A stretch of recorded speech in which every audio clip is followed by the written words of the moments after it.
Frank, first to talk about what your organization does, do you think it's fair to say that a lot of people, a lot of your members are dependent on your work or your activities for actually going out of their house? Yes.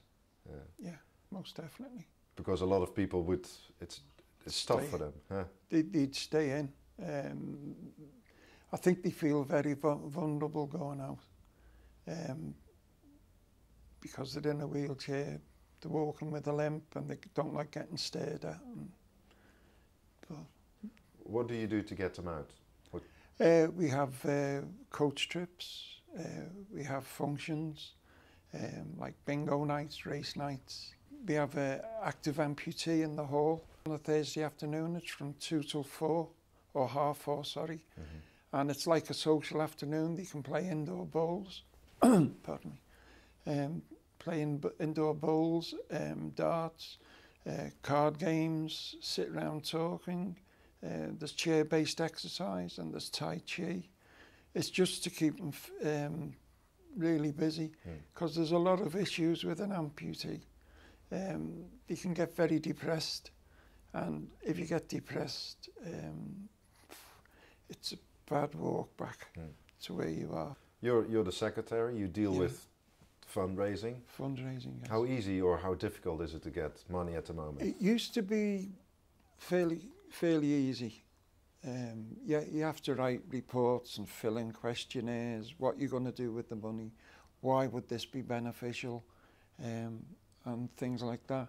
But now, before you start filling in the forms, there's a list of what you can't claim for, like repetition funding, which is like if we had rent one year, we couldn't apply for that the next. If you had wages is another one. If we had somebody working here who would be paid a wage, they'd have to go, unfortunately. But we don't. It's all volunteer run this by the members. So when did it start? When did it start tightening up? Well, funny enough, since May, since the government got in, and they were saying, now the PCT who help us an awful lot, they're going by 2013, which is, I don't know what, it's supposed to be going back into the doctors' practices for them to run these things, but we just don't know what's going to happen there. How is it affecting your work, your activities? Well, we need funding. A lot of these people are pensioners, they're unemployed, so they're only living on benefits and things like that. And if we have to pay for like the trips out to get them out, which is fresh air, exercise, gentle exercise, socialising with people, it does help them. But the money, with that going, they can't afford to go that, so we have to look elsewhere for some funding. And there is much funding out there? Well, I've had 2 grants knocked back this year since May, saying not at this time. When you get I should have brought one with me, the grant sheet, it says on the bottom, even though your cause may be beneficial to everybody and great, you may not get the funding. So it's getting really tough. It's getting really tough, yes. This office will cost you money. Is there a chance that you actually have to leave this place? It's quite possible. I've got a grant in now with a funding organisation that do pay for rent.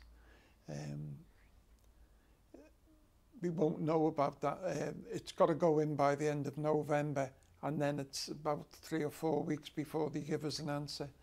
But if we get no, it's quite possible we'll have to pack the office in. Yeah. And I suppose your organisation will still be there even if you have to lease this place? Oh yeah, we'll still meet. We'll just have to put the office possibly in with the meeting on a Thursday. Why do you think it has become harder to get proper funding? Well, it's all the cutbacks, and I don't think it's through abuse and that, but mainly it's the government cutbacks. There was one we had in, a grant, and they turned around.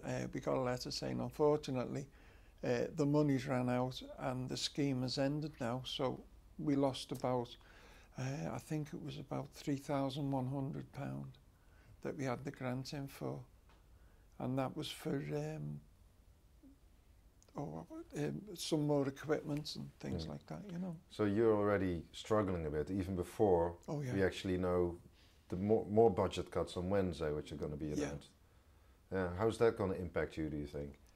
Well, we'll not close down, but we'll just have to make cutbacks, like this computer suite here, possibly the office, and we'll just meet like we used to do in the hall. You know, just hire a little room once a month. In a way, it's quite ironic because this government, Prime Minister Cameron, talks about the big society a lot, in which he wants to give volunteer organisations like your own to give a bigger role, to step in where the state is going to step back. Do you think, is that a realistic view of society? Well, you're going to need money to do it. So if they're cutting back on the funding, where's the money going to come from? Do we have to go out and earn it all? It's very hard because with us being on benefits, we can't go out and work. We get our benefits slashed. So what do you make of the plans from the government then? Why is he saying this about big society then?